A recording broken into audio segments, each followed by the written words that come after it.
Hi, this is Mehmet Altın, and I would like to welcome you to Chapter 3 Value video.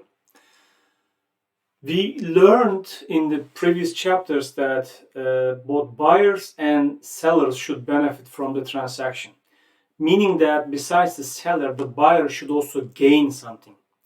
Moreover, we use a strategic pricing approach, but strategic pricing approach that matches the seller's price to the buyer's perception of value based on data and insight. We take into account buyer's desire, ability to pay, and willingness to pay. As a part of this chapter, we will examine how buyers use personal value formulas when considering a purchase, and also how quality, service, and price affect those formulas. First, it is important to understand the difference between a seller's and buyer's perspectives on sales. A seller's perspective on a sale is the firm's profit, which is equal to the selling price minus the cost.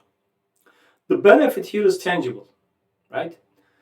Buyers view purchases based on their personal profit, which is equals to perceived value minus purchase price. Perception plays a significant role here, since tangible and intangible benefits are combined.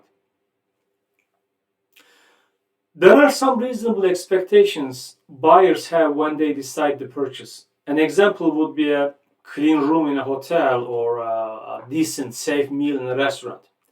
It is possible, however, that unclear communication between buyer and seller could lead to conflict if they believe the price they paid does not match what was expected before purchase.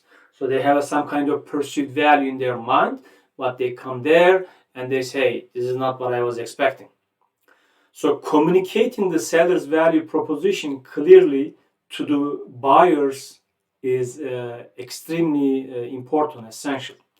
We should not forget that strategic pricing is based on buyer's view of value and should take buyer behavior into account. If you recall from the previous chapter, successful revenue managers should consider price as a verb, meaning a series of strategies designed to identify and communicate the true value of what they sell to each of their potential buyers, instead of a noun or merely a number. Furthermore, we need to understand that different buyers perceive values differently. That's the important part of this chapter, right? Even for the same product and services. What do we mean by people perceive the value of the same service differently? There are several examples in the book. The first one is the Masa Sushi restaurant, where people pay $595 apparently per person without knowing what they will eat, because they are not offered a menu and the meal is just a surprise. I mean, to me, it is crazy to pay that amount of money for sushi, but there are many people who see a value beyond simply satisfying their hunger. I mean, we need to accept that, even if it's a strange concept to us. Similarly, let us consider an auction, like, for example, on eBay, right? Everyone has the same information on bidding and they are bidding on the same item. Many people start to bid all the similar. Some of the bidders bid, as a matter of fact, multiple times. Over time, price increases and there will be less people bidding. In the end, there will be one person with the highest bid. All the bidders made their own assessment of perceived benefit and value. Nevertheless, in the end, one person out of all those bidders said, hey, this item is more valuable to me than others, and I will pay more for it. To this person, perceived value is higher than the price in the auction and higher than the other bidders. If you remember from the earlier discussions, we talked about three things that influence the buyer's decision. The first one was desire, and we assume in this auction everyone of them wanted the item. And if they don't want, why are they going to bid? The second one is the ability to pay. It is possible some dropped from the bidding war because the price was over their budget. And lastly, their willingness to buy, which affected by the presence and desirability of reasonable alternatives. So at one point, their desire, ability to buy, or willingness to buy stopped them from continuing to bid. What I want you to understand is that buyers perceive benefits, value differently. And if we charge the price accordingly, we can optimize the revenue. I mean, think about those people at the auction. Everybody's bidding, but one of them is higher than others, right? So some people value more to exact the same item. So we will discuss the one price fits versus differential pricing in the next chapter, so you can understand from the also pricing aspect of this approach. So far, we have discussed one value formula from the buyer's perspective. As perceived value minus price equal some kind of value. But economists, very famous economists, Milton and Friedman discuss buyer behavior's complexity in their book, the book called Free to Choose, a Personal Statement. They argue that there are 4 different and unique value formulas to consider. Actually, let me open this. In hospitality, there are many buyers who do not buy products for themselves or consume them themselves. In this approach, we will focus on where the money comes from and who consumes the service. If you look at the value formula A, buyers spend their own money for themselves. This kind of transaction, buyers invest a great time of time, they spend a lot of time researching best, usually the lowest price. They often give up one part or another to get the best deal. I mean, for example, they might compromise flight departure or arrival time for a cheaper alternative. In the end, they are more flexible in their choices. If you look at the B, value formula B, buyers use their own money for someone else. It could be a significant other, it could be their child, friend, family member, etc. Finding a value is still important and still requires research. However, you do not want to look like a cheap or uncaring person. The buyers hope that the gift recipient will be pleased with the buyer's decision. Many people use gift cards to ensure they do not choose poorly. Successful managers should understand these people's desire to please others, like Valentine's Day and etc. Again, I don't want to get in too much detail. And the value formula C, the buyer spends someone else's money on themselves. This usually involves like corporate expense accounts. Sorry. These people have less incentive to do extensive research to find the best deal. They are not as concerned about the purchase and upgrade their services whenever available. They are actually the best group. They are the most beneficial to the hospitality industry. And in value formula D, buyers spend someone else's money on others. Mainly belongs to meeting planners and travel agents in our industry. While they spend others' money, of course, they are still, scrutinized and checked by their clients, investigated, right? So they still have to maintain quality and value for their clients. Otherwise, they're going to lose their clients. So it is important to understand the different buyer formulas to understand strategic pricing. One thing, the 3 factors that affect the perception of value are universal to all buyers regardless of the formula. A measure of quality is how well something compares with similar products. A service is an intangible activity or benefit that is provided to customers. It could be either alone or in conjunction with the purchase of a product, and also the price. Communication and understanding of the relationship between them are essential. Five-star restaurants, for instance, will have a different service and quality as well as different prices than fast food restaurants. People experience hospitality products and services after they purchase them, which is the biggest challenge. In order to be successful, managers should understand how quality, value, and prices are related.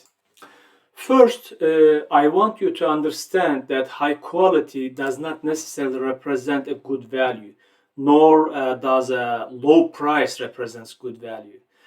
Think about it. Most hospitality products depends on trust, considering we consume them after the purchase. You might see a hotel room for $19 a night for some unknown hotel on the highway, and you already start to thinking about like quality and safety. If the same deal offered by well-known brand, it could suddenly be more valuable. While the perception of value changes depends on manufacturers, we still need to understand the basic relationship between quality, service, price, and the value. Now, let's look at this. If quality doesn't change and the price increases, then obviously value decreases. If the quality is the similar and doesn't change, but the price decreases, then the value increases because we are paying less money for it. If the quality increases and price decreases, or is the best deal for the buyers, then value of course increases. And the quality decreases and price increases, that's a very bad business, then the value decreases. The service is the same approach. Now, I want you to understand one thing about the quality versus service. It is easy to communicate the relative quality levels of product in hospitality. You can differentiate between prime beef or select beef or room with an ocean view. As long as product characteristics are clearly communicated to buyers, it helps revenue managers to match prices with perceived benefits. However, it could be challenging to communicate variation in service level. It is helpful to understand the four I's of the service. For example, service provides intangible benefits. It's not easy to measure. So service is a performance that cannot be touched or seen before this purchase, right? Inconsistency depends on the performance results and variation between skills of whoever is delivering the service. I mean, firm training and standardization of service delivery might mitigate some issues, but it's not always works. Once again, attitude, right? Inseparability refers to the connection between service providers and the service itself. Even exactly the same or similar service could have different outcomes depending on the service provider's attitude. This is why in hospitality, managers look for attitude rather than skill. Don't forget that. The skill could be taught, but attitude is hard to change. And also inventory is related to perishability. If you are a factory and cannot sell all your products, you can just put them in the storage and sell them tomorrow. However, in hospitality, I guess I gave this example before, say airplane sold half of the seats. When the airplane leaves the airport, that seats are gone. That unsold seats are gone. You cannot sell it anymore. But still, you still have to pay the labor, like pilots and flight attendants, even there is no customers in the plane, and gas and other fees, no matter how many seats you sell. That's creates actually one of the problems in our industry related to revenue management as well. It's called idle production capacity, because even if you don't have any people, you still have to, like for example, let's say you have a restaurant. Even there are no customers at the moment, not guests at the moment, you still have to have a server and cook, because in case someone comes, right? So this idle production capacity can be costly, but necessity to provide a good service. So you might want to utilize that idle production capacity with one of the aspects of revenue management. Sorry. When we focused on the original buyer's view of formula, we said that perceived benefit minus price is the value. While we as a hospitality industry consider ourselves a service industry, we also offer products. For example, when you go to a steak restaurant, you order a steak, which is a product, and the manner in which it is served you is a service. So we understand that as a hospitality professionals, that service quality is perceived by most guests as more critical to value than product quality, but it depends on the service the level, of course. Of course, that doesn't mean that product quality will not be an acceptable level, right? Quality level still needs to have some minimum acceptable levels. It doesn't matter if it's a fine dining restaurant or quick service restaurant. The idea is buyer's viewer formula, buyer's viewer value formula should consider both tangible and intangible products, or actually both tangible products and intangible services you provide. With this approach, we can revise the buyer's view formula as tangible benefits plus intangible benefits minus price equal to value. In this case, A plus B minus C equal D. So the point we are trying to make here is, while change in price has powerful and immediate effect on the value, successful managers should also focus and also understand well A and B, the perceived tangible product benefit plus perceived intangible service benefit also increase the value. So instead of just focusing on C in the price, it is essential to focus on both tangible and intangible benefits besides the price. And of course, you need to find the customers that are willing to pay that amount. Some managers believe, from strategic perspective approach, we need to understand the art and science part, right? Some managers believe that formula-driven pricing is the best approach to RM, and other consider strategic pricing is to be more of an art. So while the science side focuses on data and associated mathematical approaches, the art side focuses on their experience, intuition, and insight for revenue optimization. In later chapters, we will focus on specific methods and some basic calculations. Now, I want you to understand that there are indeed some very advanced mathematical approaches in the market. However, insight and experience, such as knowing your property and skill, pricing decision experience, etc., also very important. If you want to be successful, you should understand all internal and external factors associated with revenue management. And last thing, let us remember, all those factors, all internal, external factors, also change constantly over time because the people are changing, technology changing, etc. So thank you.